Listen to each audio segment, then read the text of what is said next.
Well, hello from a snow-covered Toronto. We had that rarest of events, an actual Toronto snowstorm that ended up not only actually happening, usually we forecast them and then nothing happens, but actually ended up overperforming. So I am taking a brief shoveling break, and then when this is done, I'll get right back out there.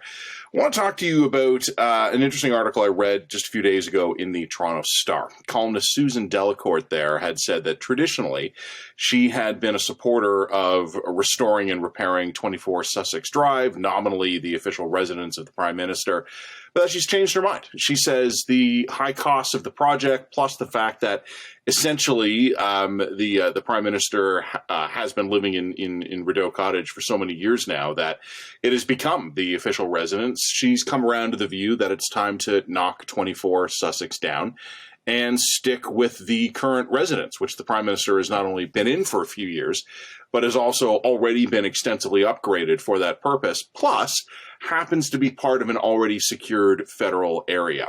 24 Sussex is known to have security vulnerabilities. The Rideau complex is much more defensible. We already saw one attempt to breach the compound a few years ago.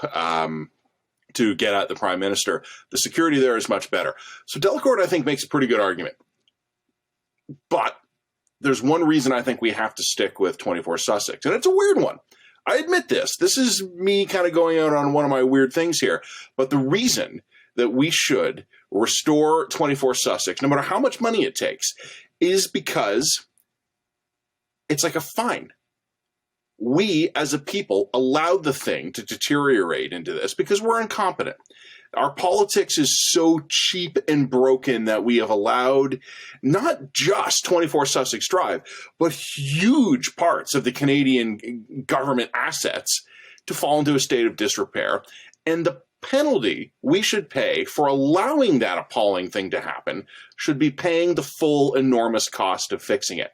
Finding some neat, convenient way to get out of fixing 24 Sussex, and Delacourt, again, makes a good case, is a cheat.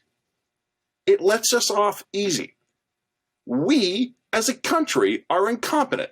I write a ton about military procurement. Military procurement for a columnist in this country is the gift that never stops giving, or maybe it's the gift that never gets delivered because, I don't know, I didn't work on a joke in advance. Maybe I should have. The important thing is that we in this country suck at getting the big things done. Just this morning, I was looking at a report, and it depends how you want to measure it. But by any estimate, we have an infrastructure deficit in this country of hundreds of billions of dollars, and it can range from like around 100 billion to almost up to 300 billion dollars. This is the combined total of either things that we have built but we have not taken care of properly, so how much money it would take just to fix the stuff we already have, and also the amount of stuff that we need, and in many cases that governments have approved. They've said, oh yes, we need this bridge, or we need this tunnel, or we need this hydro transmission corridor, but they haven't actually ponied up the bucks to do it. Politicians love showing up and making the announcement of this incredible thing that they're going to give to the local community. But when it comes time to budget the money to build it or to fix what's already there, we come up short.